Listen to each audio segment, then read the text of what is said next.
नमस्कार दोस्तों, R K study 94 YouTube channel पर है आप सभी का एक बार फिर से स्वागत है। दोस्तों, मनोविज्ञान के पिछले वीडियो में हमने मनोविज्ञान का इतिहास एवं शिक्षा मनोविज्ञान की उत्पत्ति एवं अधिगम जो टॉपिक था उसका पूर्ण रूप से अध्ययन कर लिया है। आज हम अध्ययन करने वाले हैं अभिप्रेरणा का। अभिप्रेरणा पढ़ने से पहले मेरी आप सभी से गुजारिश है कि आप चैनल को सब्सक्राइब करें, नोटिफिकेशन का आपको पता लगे इसके लिए आप बेल आइकन बटन को दबाएं, वीडियो को लाइक करें और ज़्यादा से ज़्यादा शेयर करें। मैं आप सभी से एक बात कहना चाहता हूं कि बड़ी मेहनत के बाद में एक वीडियो तैयार होती है, तैयार होने के बाद आप लोगों के सामने प्रस्तुत की जाती है। लेकिन जो शुरुआती दौर के जो वीडियो डाले हुए उन वीडियो में व्यूज की जो संख्या है वो लगभग 400-500 के लगभग हो रखी है, लेकिन न किसी प्रकार का कोई कमेंट है और न आप हर वीडियो को देखने वालों की संख्या बहुत है, लेकिन जो भी कोई वीडियो देखता है वो उस वीडियो को लाइक बिल्कुल भी नहीं करता है। अब ऐसा नहीं करना चाहिए आपको। वीडियो में किसी भी प्रकार की कोई गलती वगैरह हो भी रही है तो आप कमेंट करके हमें उससे गलती से ज़रूर अवगत करवाएं, उससे समस्या का समाधान भी किया ही जाएगा। ठीक है, तो आज हम अध्ययन करने वाले हैं अभिप्रेरणा का। ठीक है, अभिप्रेरणा का। अभिप्रेरणा के अर्थ को समझने से पहले हमें इस बात को समझना है कि अभिप्रेरणा होती क्या है। कैसी एक कोई चिड़िया का नाम है या फिर ऐसा कोई बाज पक्षी है जिसको हम अभिप्रेरणा की संज्ञा देते हैं। तो हम कह सकते हैं कि हम किसी भी प्रकार का कोई कार्य करते हैं, जैसे पुस्तक है कि हम पुस्तक क्यों पढ़ते हैं, हम पुस्तक क्यों पढ़ते हैं, हम पुस्तक क्यों पढ़ते हैं। कह सकते हैं कि बच्चे टीवी क्यों देखते हैं, बच्चे टीवी क्यों देखते हैं। या फिर ऐसा कह सकते हैं कि हमें भोजन की आवश्यकता, हमें भोजन की आवश्यकता क्यों होती है, हमें भोजन की आवश्यकता क्यों होती है। या फिर ऐसा कह सकते हैं कि कुछ लोग संसार का त्याग करके, कुछ लोग संसार का त्याग करके कठिन परिस्थितियों में ईश्वर की उपासना, कठिन परिस्थितियों में ईश्वर की उपासना क्यों करते हैं, ईश्वर की उपासना क्यों करते हैं। या फिर मैं ऐसा कह सकता हूं कि प्रत्येक व्यक्ति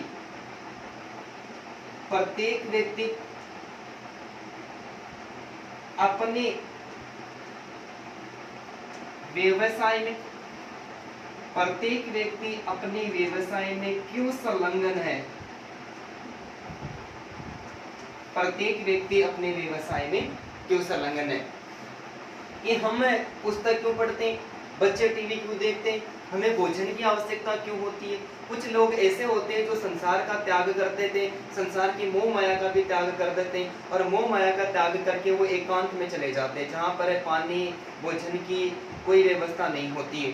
कठिन परिस्थितियों में जाकर वो ईश्वर की उपासना करते हैं। प्रत्येक व्यक्ति अपने व्यवसाय में क्यों संलग्न है।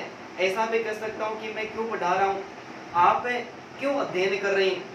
ये जो सभी प्रकार की स्थितियां हैं, इन सभी प्रकार की स्थितियों का संबंध मानव के व्यवहार से है। किनसे?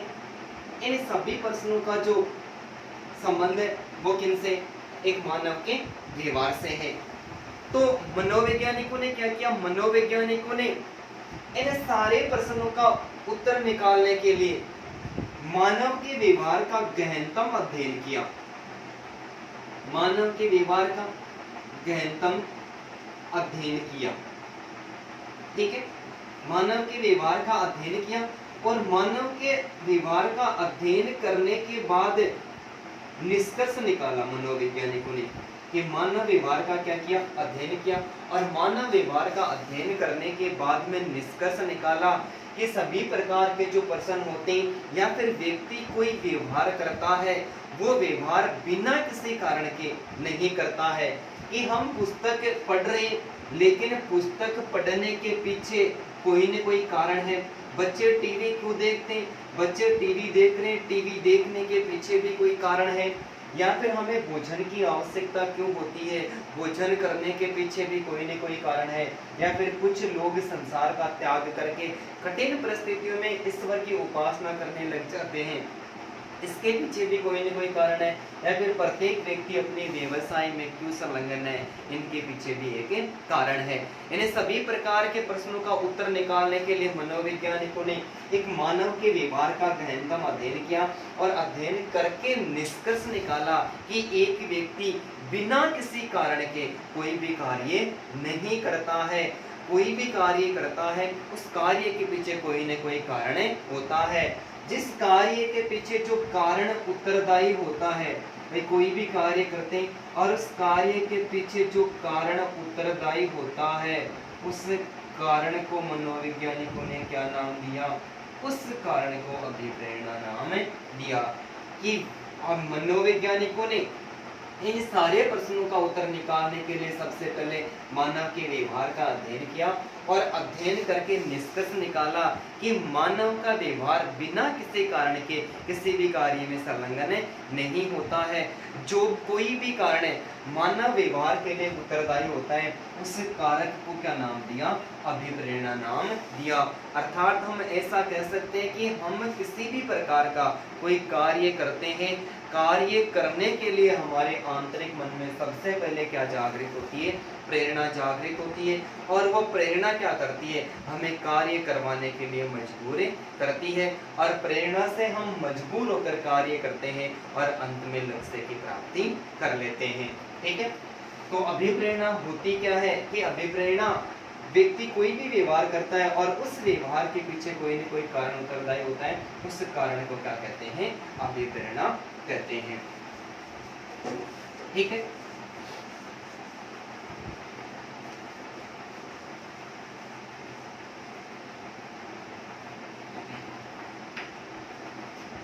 अब हम अध्ययन करते हैं इस अभिप्रेरणा का अर्थ।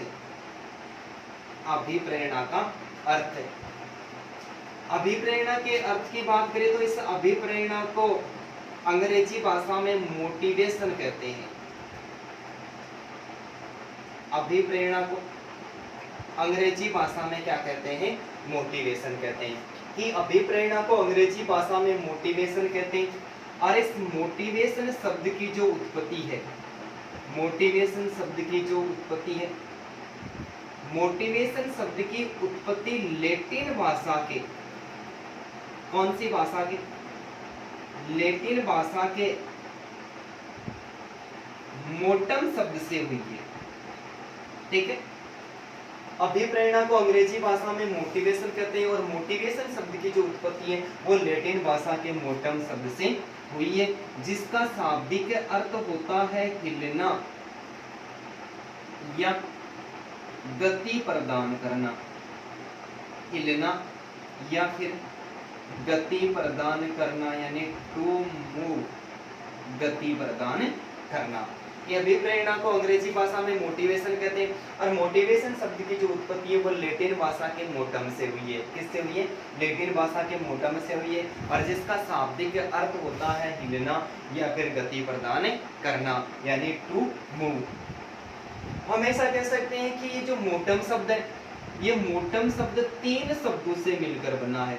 कितने शब्दों से मिलकर बना है, ये मोटम शब्द है, ये लैटिन भाषा के 3 शब्दों से मिलकर बना है, जिसमें एक मूव, दूसरा है मेटर और तीसरा है मेसन। मूव, मेटर और मेसन, इन 3 शब्दों से मिलकर बना है, जिसका भी शाब्दिक अर्थ होता है गति प्रदान करना। क्या करना, गति प्रदान करना, या फिर जिसका अर्थ होता है आगे बढ़ाना, आगे बढ़ाना, या फिर विकास करना, विकास करना, गति प्रदान करना, आगे बढ़ाना या फिर विकास करना। एक बार फिर से बात करते हैं। अभिप्रेरणा को अंग्रेजी भाषा में मोटिवेशन कहते हैं, और मोटिवेशन शब्द की जो उत्पत्ति है वो लैटिन भाषा के मोटम शब्द से हुई है, और जिसका शाब्दिक अर्थ होता है हिलना या फिर गति प्रदान करना, अर्थात टू मूव। ये मोटम शब्द है, ये लैटिन भाषा के 3 शब्दों से मिलकर बना है, मूव, मेसर, मटर एवं मेसन, जिनका भी शाब्दिक अर्थ होता है गति प्रदान करना, आगे बढ़ाना, अर्थात विकास करना। तो हम ऐसा कह सकते हैं कि जो अभिप्रेरणा है, अभिप्रेरणा एक ऐसा प्रेरक बल है, यानी प्रेरणा प्रदान करने वाला बल है। अभिप्रेरणा एक ऐसा प्रेरक बल है जो व्यक्ति को लक्ष्य की ओर निश्चित व्यवहार करने के लिए, जो व्यक्ति को लक्ष्य की ओर निश्चित व्यवहार करने के लिए अग्रसर करता है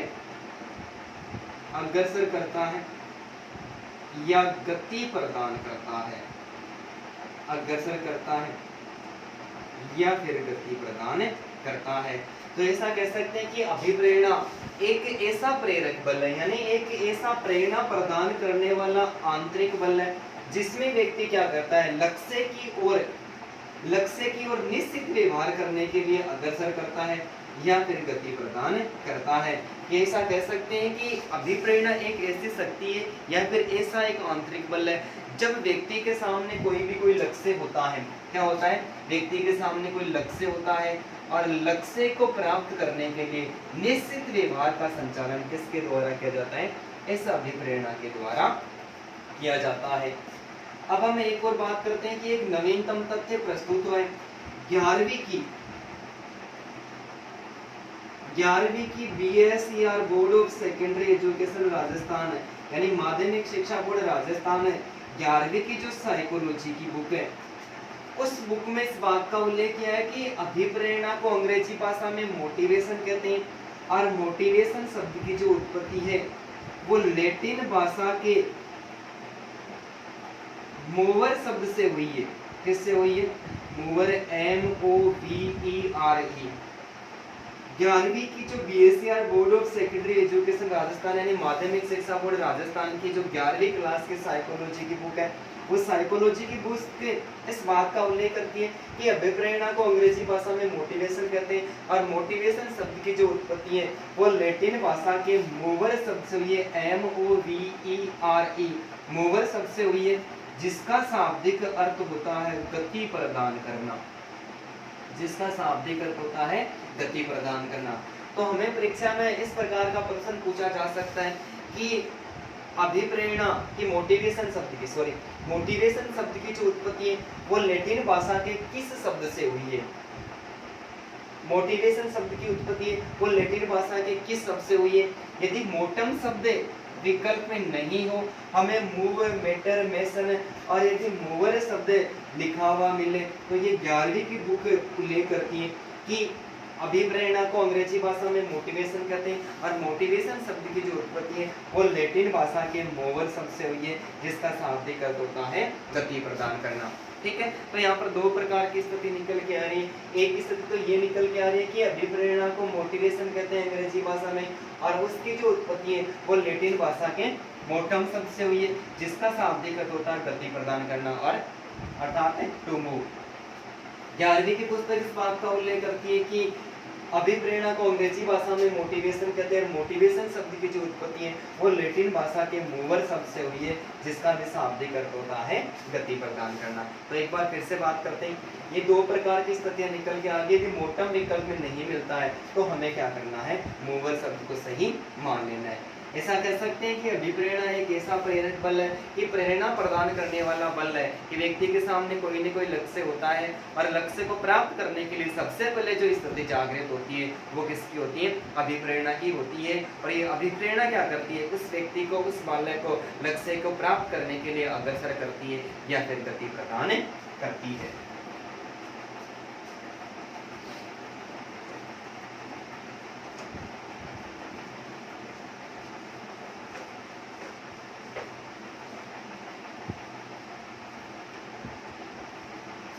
अब हम अध्ययन करें अभिप्रेरणा की। अभिप्रेरणा के संबंध में जो मनोवैज्ञानिक थे और उन मनोवैज्ञानिकों ने जो परिभाषा दी है उन परिभाषाओं के बारे में, ठीक है।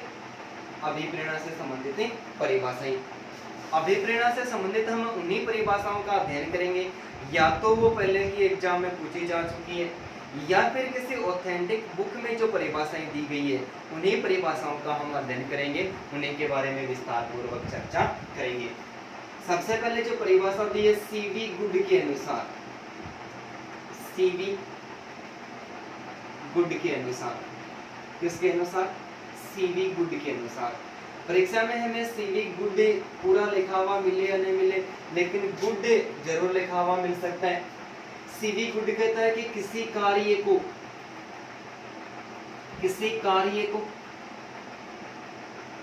आरंभ करने, किसी कार्य को आरंभ करने, जारी रखने, किसी कार्य को आरंभ करने, जारी रखने, नियमित करने तथा सही दिशा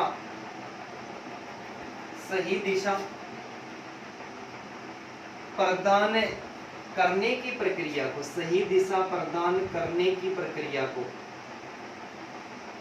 सही दिशा प्रदान करने की प्रक्रिया को अभिप्रेरणा कहते हैं। क्या कहते हैं? अभिप्रेरणा कहते हैं।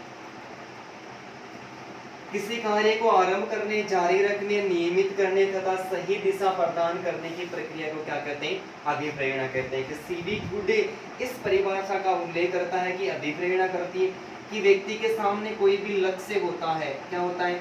लक्ष्य होता है। कि जैसे रिट की एग्जाम वर्तमान समय में हमारा लक्ष्य है, हमारा उद्देश्य है, हमारे लिए क्या है? उद्दीपक है।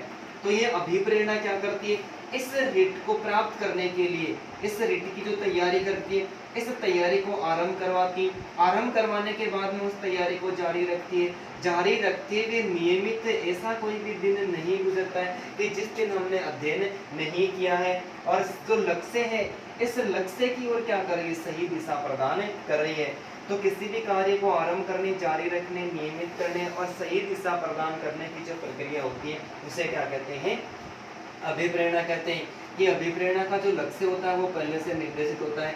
सामने कोई भी लक्ष्य होता है, उस लक्ष्य को प्राप्त करने के लिए, उस लक्ष्य के लिए जितनी प्रकार की जो प्रक्रिया होती है उस प्रक्रिया को आरंभ करने का कार्य किसका है? अभिप्रेरणा का है। जारी रखने का कार्य किसका है? अभिप्रेरणा का है। उसको नियमित यानी रेगुलर रखने का कार्य भी किसका है? अभिप्रेरणा का है। और उससे व्यक्ति को सही दिशा प्रदान करने का कार्य भी किसके द्वारा किया जाता है? अभिप्रेरणा के द्वारा किया जाता है।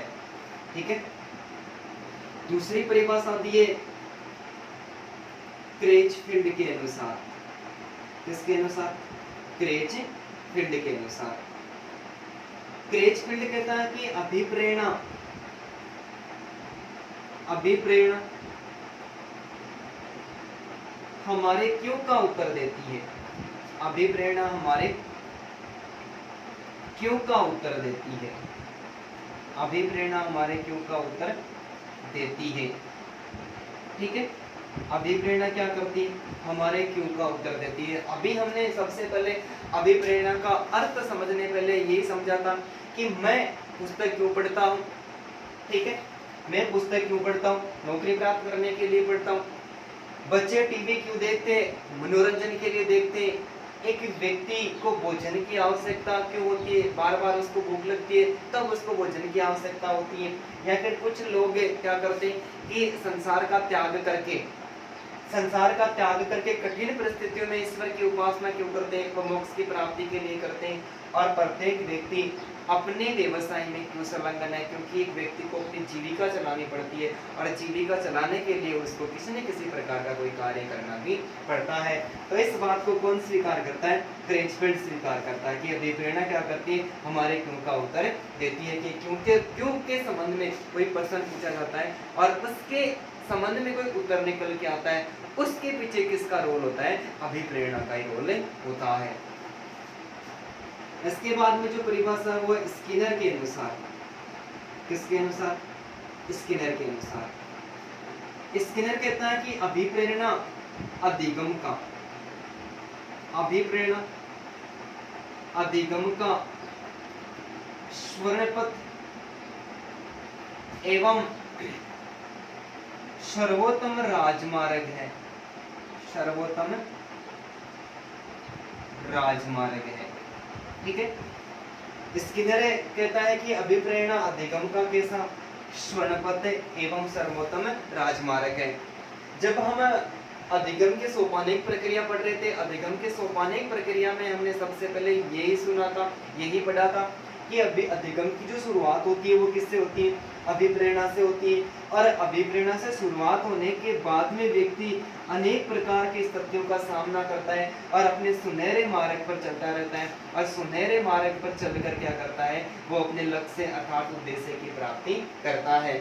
कि अधिगम सोपानिक प्रक्रिया में हमने पढ़ा था कि एक व्यक्ति और एक व्यक्ति से उसका लक्ष्य होता है वो वास्तव में काफी दूर होता है, एक व्यक्ति का लक्ष्य उस व्यक्ति से काफी दूर होता है। लेकिन किसी भी कार्य को करने के लिए सबसे पहले क्या करती है, सबसे पहले प्रेरणा ही जागृत होती है। प्रेरणा जागृत होने के बाद में व्यक्ति अपने लक्ष्य के मार्ग पर चलता है और वह सुनहरा मार्ग और सर्वोत्तम राजमार्ग के लक्ष्य तक पहुंचाने का कार्य किसके द्वारा किया जाता है, अभिप्रेरणा के द्वारा किया जाता है। तो अभिप्रेरणा उस कार्य को प्राप्त करने के लिए, लक्ष्य को प्राप्त करने के लिए कार्य की शुरुआत करती है और स्वर्णपथ और सर्वोत्तम राजमार्ग पर उस व्यक्ति को चलाकर अपने लक्ष्य तक पहुंचा देती है।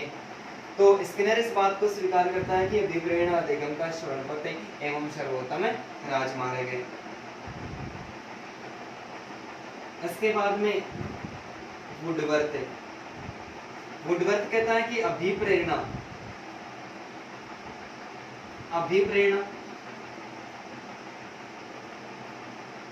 व्यक्तियों की दशा का ऐसा समूह है, व्यक्तियों की दशा का ऐसा समूह है जो निश्चित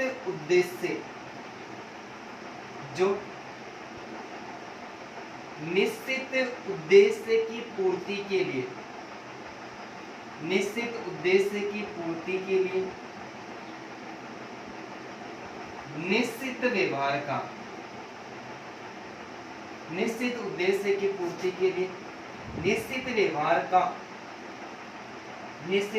को स्पष्ट करती है, निश्चित व्यवहार को स्पष्ट करती है।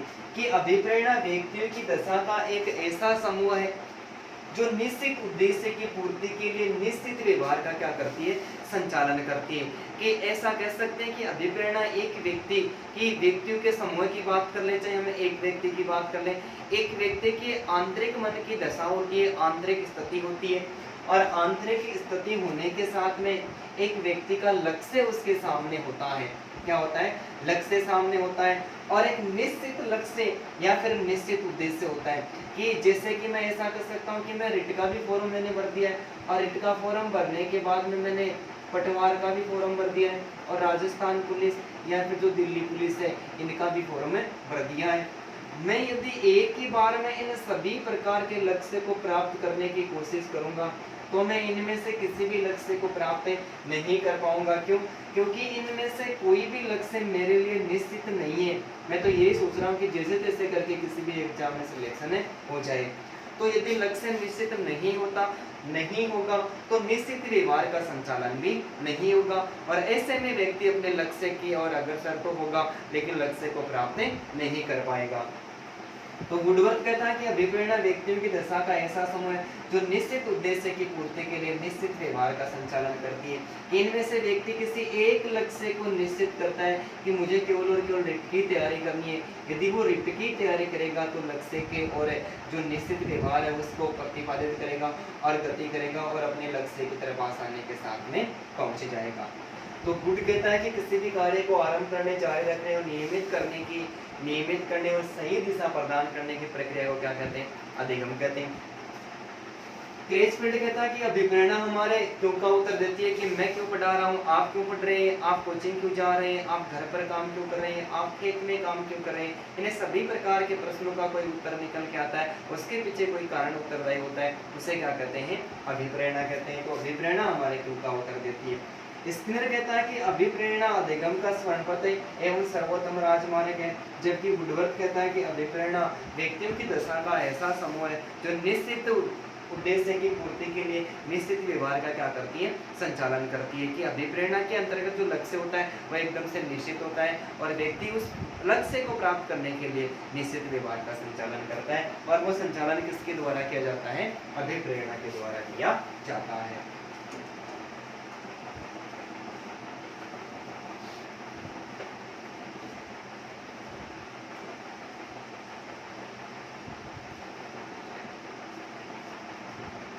इसके बाद में जो परिभाषा दी है वो है एटकिंसन।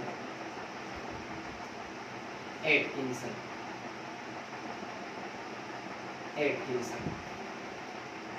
कहता है कि किसी भी व्यक्ति में कार्य करने की, किसी भी व्यक्ति में कार्य करने की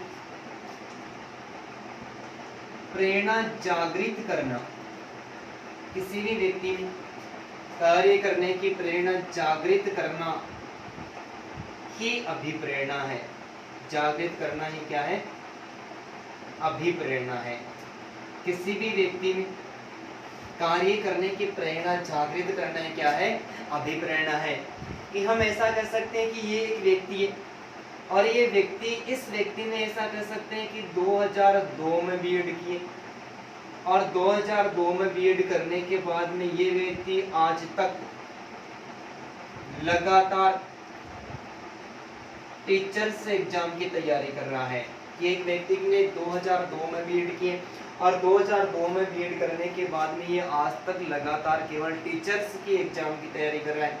लेकिन टीचर्स की एग्जाम की तैयारी करने के बाद में भी इस व्यक्ति का सिलेक्शन नहीं हो रहा है। ये हर बार सफलता की बजाय असफल हो रहा है। इस व्यक्ति को सफलता नहीं मिल रही है, असफल हो रहा है और असफल होकर ये टीचर बनने की आंतरिक मन में जो जिज्ञासा होती है उसका त्याग कर देता है।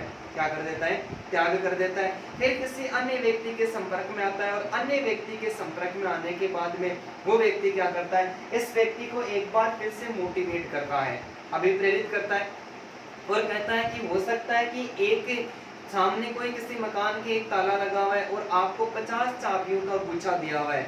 आप बार बार किसी न किसी चाबी का उपयोग कर रहे हैं, वो ताला नहीं खुल रहा है तो आप कर्मानुसार उन चाबियों को लगाना शुरू कर दी। अंतिम चाबी भी क्या कर सकती है? उस ताले को आसानी के साथ में खोल सकती है। तो एक बार और प्रयास कर, हो सकता है कि अब की बार क्या हो जाएगा? तेरा सिलेक्शन हो जाएगा। तो इस आधार पर उस व्यक्ति ने क्या की? कार्य करने के लिए प्रेरणा जागृत की गई। तो किसी भी व्यक्ति में कार्य करने की प्रेरणा जागृत करना किसका नाम है? अभिप्रेरणा का नाम है। इसके अलावा बर्नार्ड कहता है कि अभिप्रेरणा द्वारा, किसके द्वारा? अभिप्रेरणा द्वारा उन विधियों का,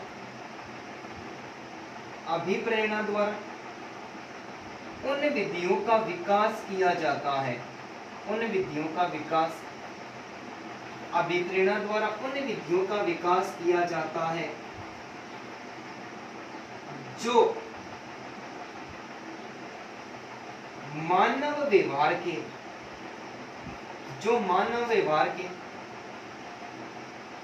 पहलुओं को प्रभावित करती है। मानव व्यवहार के पहलुओं को प्रभावित करती है।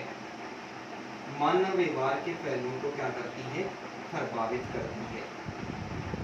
कि अभिप्रेरणा द्वारा उन विधियों का विकास किया जाता है जो मानव व्यवहार के जो पहलू होते हैं। जैसे मानव व्यवहार के पहलू की बात करें तो एक व्यक्ति की जो रुचि होती है, रुचि के साथ में एक व्यक्ति की अभिरुचि होती है, ठीक है, एक व्यक्ति की इच्छा होती है या फिर जिज्ञासा होती है, ये सारे की सारी स्थितियां होती हैं, ये मानव व्यवहार के पहलू होते हैं। तो अभिप्रेरणा उन विधियों का विकास करती है कि एक व्यक्ति की कौन से विषय में रुचि है, कौन से क्या बनने में उसकी अभिरुचि है, किस विषय वस्तु को प्राप्त करने की इच्छा है या फिर किस विषय वस्तु को पढ़ने के संबंध में उसकी जिज्ञासा है। इन सभी प्रकार की स्थितियों को प्रभावित करती है, कौन करती है? अभिप्रेरणा करती है। और इन सारी विधियों का अध्ययन भी किसके अंतर्गत किया जाता है? अभिप्रेरणा के अंतर्गत किया जाता है। तो अभिप्रेरणा द्वारा उन विधियों का विकास किया जाता है जो मानव व्यवहार के जितने भी पहलू होते हैं, रुचि, अभिरुचि, इच्छा, जिज्ञासा, इन सबको क्या करती है? प्रभावित करती है। और इन सारे पहलुओं का जो अध्ययन है वो अभिप्रेरणा के अंतर्गत किया जाता है, ठीक है। इसके बाद में जो परिभाषा दी वो है जॉनसन ने, जॉनसन के अनुसार, किसके अनुसार? जॉनसन के अनुसार। जॉनसन कहता है कि अभिप्रेरणा सामान्य क्रियाकलापों का, अभिप्रेरणा सामान्य क्रियाकलापों का प्रभाव है। अभिप्रेरणा सामान्य क्रियाकलापों का क्या है? प्रभाव है। जिस जो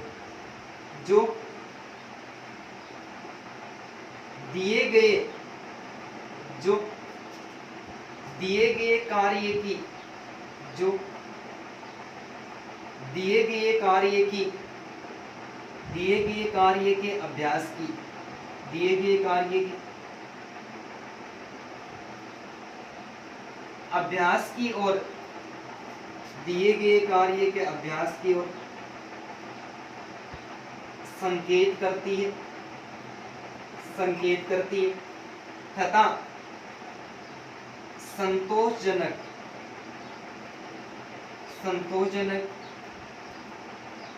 समापन को परिभाषित करती है। संतोषजनक समापन को परिभाषित करती है कि अभिप्रेरणा सामान्य क्रियाकलापों का एक ऐसा प्रभाव है जिसमें दिए गए कार्य के अभ्यास की ओर संकेत करती है। कि अभिप्रेरणा एक व्यक्ति के सामने कोई भी लक्ष्य होता है और लक्ष्य को प्राप्त करने के लिए जो भी विषय वस्तु होती है उस विषय वस्तु का क्या किया जाना चाहिए? बार बार अभ्यास किया जाना चाहिए। कि लक्ष्य को प्राप्त करने के लिए एक से अधिक विषय वस्तु को पढ़ने की बिल्कुल भी आवश्यकता नहीं होती है। एक ही विषय वस्तु को यदि 20 बार अभ्यास कर दिया जाता है तो उस लक्ष्य को आसानी के साथ में प्राप्त किया जाता है। तो अभ्यास करने का जो संकेत है वो किसके द्वारा दिया जाता है? इस अभिप्रेरणा के द्वारा दिया जाता है। और अभिप्रेरणा से संकेत मिलने के बाद में व्यक्ति विषय वस्तु का बार बार अभ्यास करके लक्ष्य की प्राप्ति कर लेता है। तो लक्ष्य प्राप्त होते ही सफलता मिलती है और सफलता एक व्यक्ति के जीवन में संतोष को प्राप्त करती है। तो अभिप्रेरणा सामान्य क्रियाकलापों का प्रभाव है जो दिए गए कार्य के अभ्यास की ओर संकेत करती है और संतोषजनक समापन को क्या करती है? परिभाषित करती है। इसके बाद में जो परिभाषा दी है वो दिए शेफर ने। किसने दिए? शेफर के अनुसार। शेफर कहता है कि अभिप्रेरणा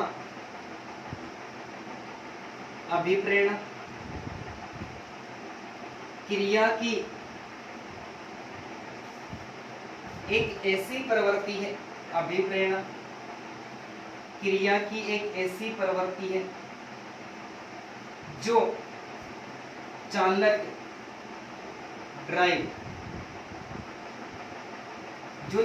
द्वारा उत्पन्न होती है। जो चालक द्वारा उत्पन्न होती है तथा समायोजन द्वारा समाप्त हो जाती है। समायोजन द्वारा क्या हो जाती है? समाप्त हो जाती है। कि अभिप्रेरणा क्रिया की एक ऐसी प्रवृत्ति है जो चालक द्वारा, ठीक है, चालक द्वारा उत्पन्न होती है और इस समायोजन द्वारा क्या हो जाती है, समाप्त हो जाती है। जैसे अभिप्रेरणा चक्र में हम अध्ययन करेंगे कि अभिप्रेरणा के 3 घटक होते हैं। एक होती है आवश्यकता, दूसरा होता है चालक, अंतर्नोद या फिर प्रणोद, ठीक है, और तीसरा होता है प्रोत्साहन। तो अभिप्रेरणा एक ऐसी क्रिया जो चालक द्वारा उत्पन्न होती है। किसके द्वारा? चालक के द्वारा। जैसे सामान्य बात करें तो सामान्य जो चालक होता है, जैसे भूख, भूख एक सामान्य चालक है जो क्या करती है, भूख लगने के बाद में भोजन व्यक्ति करेगा, भोजन करने की ओर, यानी भोजन प्राप्त कहाँ पर उस व्यक्ति को भोजन प्राप्त होगा, उसकी ओर ये गति प्रदान करती है, ठीक है। जब व्यक्ति भोजन कर लेता है तो संतुष्टि हो जाती है, अर्थात उस व्यक्ति का समायोजन हो जाता है। या फिर जो रिट की एग्जाम है, या फिर जो हमारा लक्ष्य है, ये लक्ष्य हमारे लिए क्या है, चालक है, और इस चालक के प्रति गति प्रदान करने का कार्य किसका है, अभिप्रेरणा का है। और लक्ष्य जब प्राप्त हो जाता है तो व्यक्ति का अपने जीवन में क्या हो जाता है, समायोजन हो जाता है। तो अभिप्रेरणा क्रिया की एक ऐसी प्रवृत्ति जो चालक द्वारा उत्पन्न होती है, कि सामने लक्ष्य या उद्देश्य नहीं होगा तो अभिप्रेरणा उत्पन्न ही नहीं होगी और समायोजन नहीं होगा। लेकिन कोई सामने लक्ष्य या फिर उद्देश्य होगा तो अभिप्रेरणा क्या करेगी, उस लक्ष्य को प्राप्त करने के लिए गति प्रदान करेगी। जब प्राणी लक्ष्य को प्राप्त कर लेगा तो उसका अपने जीवन में क्या हो जाएगा, समायोजन हो जाएगा। एक बार फिर से बात करते हैं। एडकेशन कहता है कि किसी भी व्यक्ति में कार्य करने की प्रेरणा जागृत करना क्या है, अभिप्रेरणा है। कि ऐसा व्यक्ति बार बार असफल हो जाता है, लेकिन असफल हुए व्यक्ति में भी फिर से प्रेरणा जागृत करने का कार्य किसका हुआ है, अभिप्रेरणा का होता है।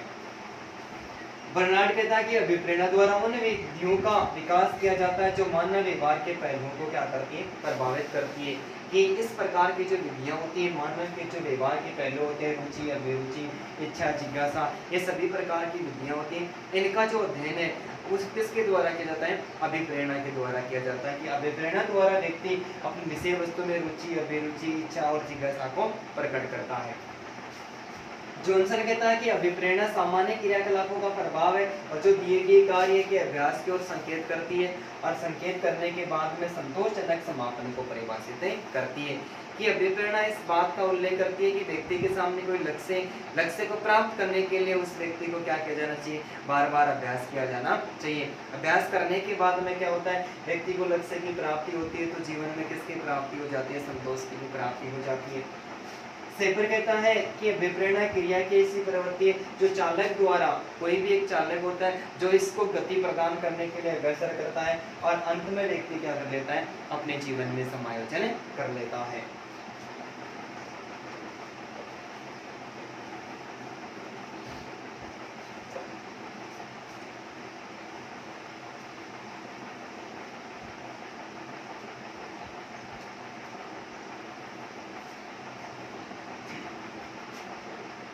मैकडुगल के अनुसार,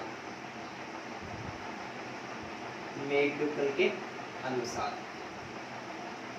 मैकडुगल कहता है कि अभिप्रेरणा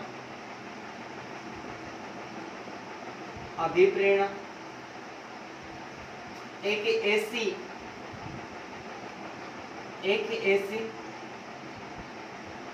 मनोशारीरिक दशा है, एक ऐसी मनोशारीरिक दशा है जो व्यक्ति को कार्य करने के लिए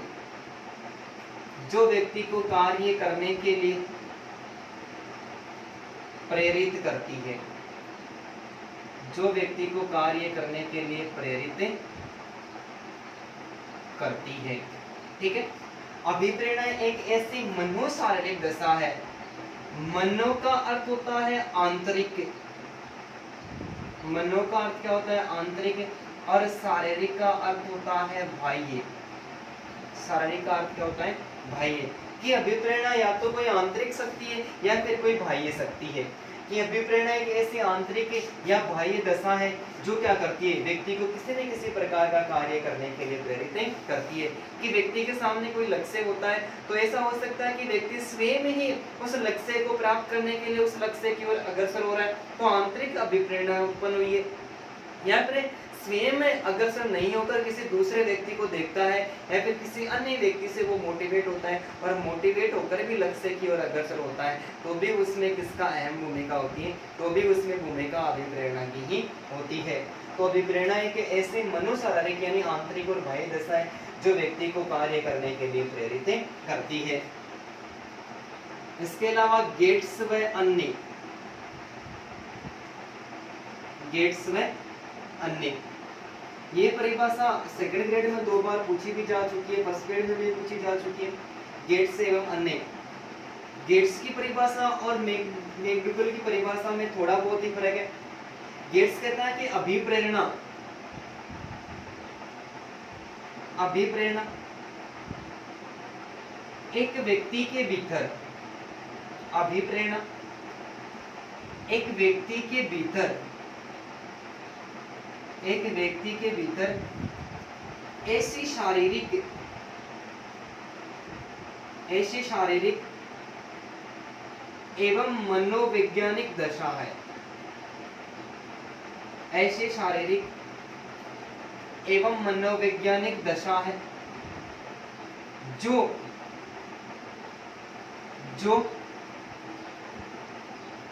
निश्चित विधियों के अनुसार, जो निश्चित विधियों के अनुसार कार्य करने को प्रेरित करती है, कार्य करने को प्रेरित करती है। कि गेट्स कहता है कि अभिप्रेरणा एक व्यक्ति के भीतर ऐसी शारीरिक एवं मनोवैज्ञानिक दशा है। ठीक है, मनोवैज्ञानिक दशा में बात करें तो जैसे शारीरिक दशा है तो आंतरिक और बाह्य अभिप्रेरणा होगी, और मनोवैज्ञानिक दशा में एक बालक की रुचि, अभिरुचि, उसकी जिज्ञासा या फिर उपलब्धि, जो सारी स्थितियां होती है वो उसके मनोवैज्ञानिक दशा के अंतर्गत आती है। तो कहता है कि अभिप्रेरणा एक व्यक्ति के भीतर ऐसी शारीरिक एवं मनोवैज्ञानिक दशा है जो निश्चित विधियों के अनुसार कार्य करने के लिए प्रेरित करती है। कि जैसे रिट की एग्जाम है, सेकंड ग्रेड की एग्जाम है, फर्स्ट ग्रेड की एग्जाम है, पटवारी की एग्जाम है, या फिर राजस्थान पुलिस है, दिल्ली पुलिस है, ये जो सारी एग्जाम है, इन सारी एग्जाम को प्राप्त करने के लिए, सारी एग्जाम पास करने के लिए हर एग्जाम का जो सिलेबस होता है वो एकदम से अलग होता है, और उनको अध्ययन करने की जो विधियां भी होती है वो एकदम से अलग अलग होती है। या फिर जैसे टीचिंग मेथड की बात करें तो हिंदी टीचिंग मेथड है, एसएसटी टीचिंग मेथड है, या फिर मैथ साइंस का जो टीचिंग मेथड है उनकी विधियां भी क्या है एकदम से अलग अलग है। या फिर एक अध्यापक कक्षा में अध्ययन करवाता है तो वो प्रतिदिन एक ही प्रकार की जो विधियां होती है, शिक्षण विधियां होती है, उनके अनुसार नहीं पढ़ा पाता है। तो अभिप्रेरणा एक व्यक्ति के भीतर ऐसी शारीरिक और मनोवैज्ञानिक दशा है जो निश्चित विधियों के अनुसार कार्य करने के लिए क्या करती है, प्रेरित करती है। कि हर एक लक्ष्य के अपने नियम होते हैं, अपने जो स्थितियां होती है, अपनी जो विधियां होती है, और उन विधियों के अनुसार ही क्या किया जाता है, उस लक्ष्य को प्राप्त किया जाता है। तो अभिप्रेरणा एक व्यक्ति के भीतर ऐसी शारीरिक एवं मनोवैज्ञानिक दशा है जो निश्चित विधियों के अनुसार कार्य करने के लिए प्रेरित करती है। इस प्रकार की जो परिभाषा वो किसके द्वारा दी गई है, गेट्स के द्वारा दी गई है, जो परिभाषा 2-3 बार पूछी भी जा चुकी है। ठीक है, इसके अलावा जो परिभाषा दी वो दी है थॉमसन ने, थॉमसन के अनुसार, थॉमसन के अनुसार थॉमसन कहता है कि अभिप्रेरणा, अभिप्रेरणा आरंभ से लेकर अंत तक, अभिप्रेरणा आरंभ से लेकर अंत तक व्यक्ति के प्रत्येक कार्य को, व्यक्ति के प्रत्येक कार्य को,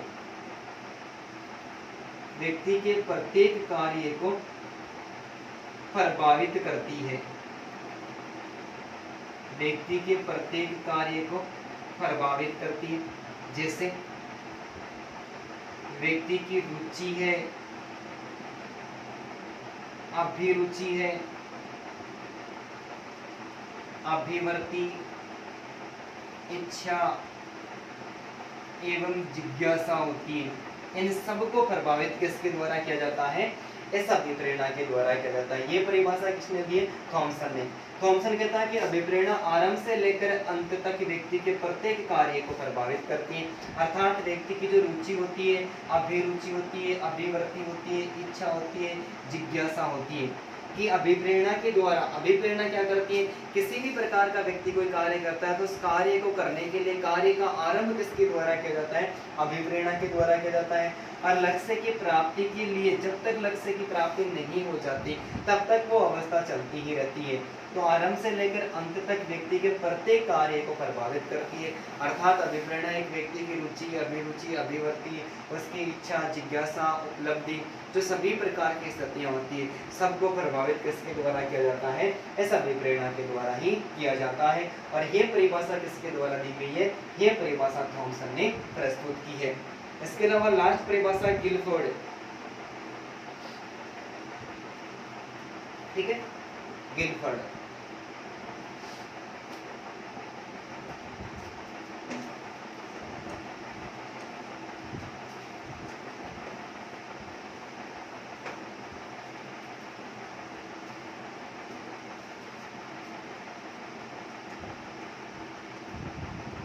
गिलफोर्ड या फिर अंग्रेजी में लिखकर हिंदी ट्रांसलेट होगा तो क्या होगा? गिलफोर्ड। गिलफोर्ड कहता है कि अभिप्रेरणा,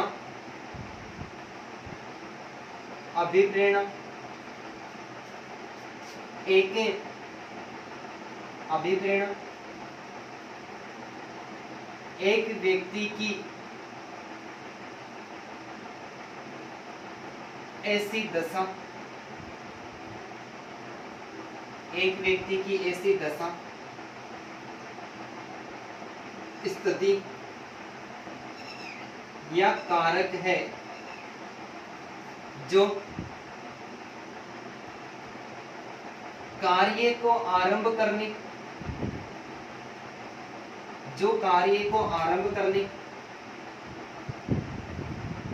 एवं बनाए रखने, बनाए रखने की प्रवृत्ति को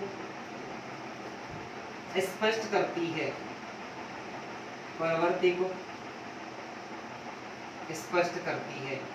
कि अभिप्रेरणा एक व्यक्ति की ऐसी दशा, स्थिति या कारक है, ऐसा कह सकते हैं कि अभिप्रेरणा एक ऐसा कारक है जो किसी कार्य को आरंभ करने, यानी व्यक्ति के सामने जो लक्ष्य होता है, लक्ष्य को प्राप्त करने के लिए लक्ष्य की ओर अग्रसर किसके द्वारा किया जाता है? अभिप्रेरणा के द्वारा किया जाता है।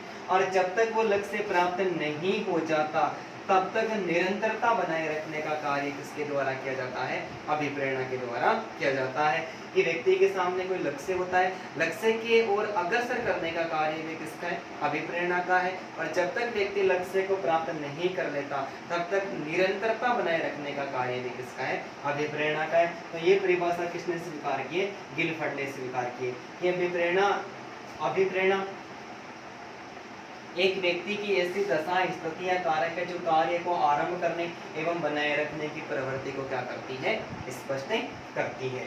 ठीक है, अब हम अध्ययन करेंगे इस अभिप्रेरणा की विशेषताओं का।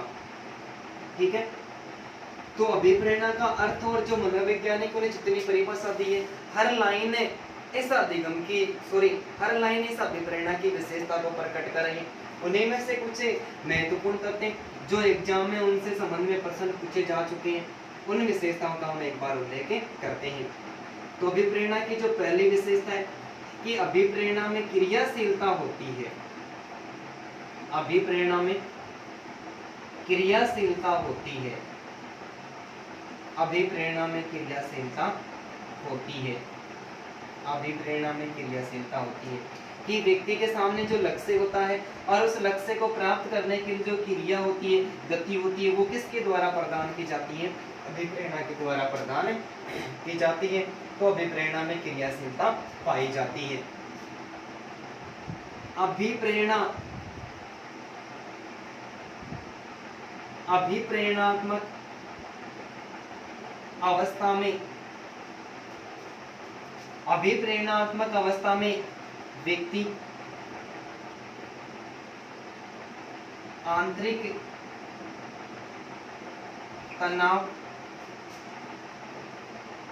एवं शक्ति का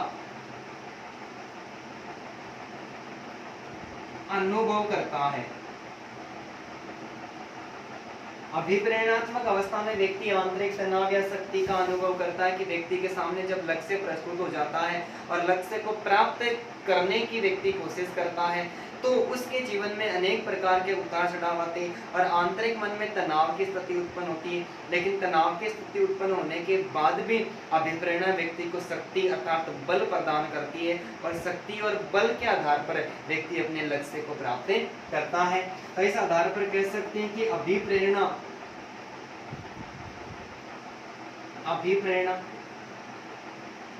एक आंतरिक शक्ति है। अभिप्रेरणा एक आंतरिक शक्ति है। अभिप्रेरणा का लक्ष्य निर्देशित होता है। अभिप्रेरणा का लक्ष्य निर्देशित होता है कि सामने कोई लक्ष्य या उद्देश्य होगा तो उस लक्ष्य या उद्देश्य के प्रति क्या उत्पन्न होती है, एक व्यक्ति के आंतरिक मन में अभिप्रेरणा जागृत होती है। अभिप्रेरणा साध्य न होकर अभिप्रेरणा साध्य न होकर साधन है। अभिप्रेरणा साध्य न होकर साधन है, यानी लक्ष्य प्राप्त करने का जो साधन है वो किसको माना गया है, वो अभिप्रेरणा को माना गया है। इसके अलावा अभिप्रेरणा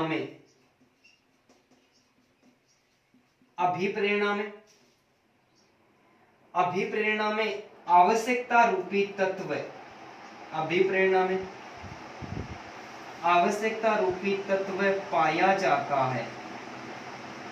आवश्यकता रूपी तत्व पाया जाता है कि हमें जिस विषय वस्तु की आवश्यकता होती है उसी विषय वस्तु के प्रति हमारी अभिप्रेरणा जागृत होती है। जिस विषय वस्तु की हमें आवश्यकता नहीं होती है उस विषय वस्तु के प्रति हमारी अभिप्रेरणा जागृत नहीं होती है। तो अभिप्रेरणा में आवश्यकता रूपी तत्व पाया जाता है। ठीक है, इसके अलावा हम बात करें तो जो अभिप्रेरणा होती है ये अभिप्रेरणा में निरंतरता पाई जाती है।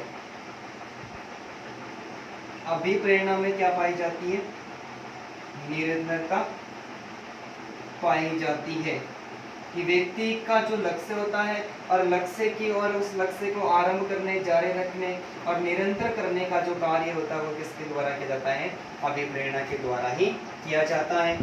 इसके अलावा अभिप्रेरणा से एक व्यक्ति का जो तनाव होता है या फिर तनाव के साथ में द्वंद्व होता है या फिर जो कुंठा होती है, ये समायोजन की समस्या होती है। अभिप्रेरणा के द्वारा तनाव, द्वंद्व और कुंठा होती है, ये आसानी के साथ में दूर किया जा सकता है। कि व्यक्ति के सामने जब लक्ष्य होता है, लक्ष्य को प्राप्त नहीं कर लेता है, तब तक तनाव, द्वंद्व और कुंठा की स्थिति रहती है। लक्ष्य को प्राप्त करते ही तनाव, द्वंद्व और कुंठा एकदम से दूर हो जाते हैं। व्यक्ति अपने जीवन में सफलता प्राप्त कर लेता है और व्यक्ति को सफलता प्राप्त होते ही उसका जीवन में समायोजन हो जाता है। तो अभिप्रेरणा के द्वारा तनाव, द्वंद्व और कुंठा ये सारी स्थितियाँ क्या हो जाती है, दूर हो जाती है। तो अभिप्रेरणा के जो विशेषता है उन विशेषताओं के संबंध में भी बहुत बार ऐसे प्रश्न पूछे गए हैं। और जैसे रिटेट, सीटेट की जो एग्जाम वगैरह होती है उन एग्जाम में जो लगभग प्रश्न है वो इसी आधार पर पूछे जाते हैं कि प्रश्न ऐसा पूछा जा सकता है कि निम्न में से अभिप्रेरणा की विशेषता कौन सी है या फिर कौन सी नहीं है। ठीक है, तो धन्यवाद दोस्तों।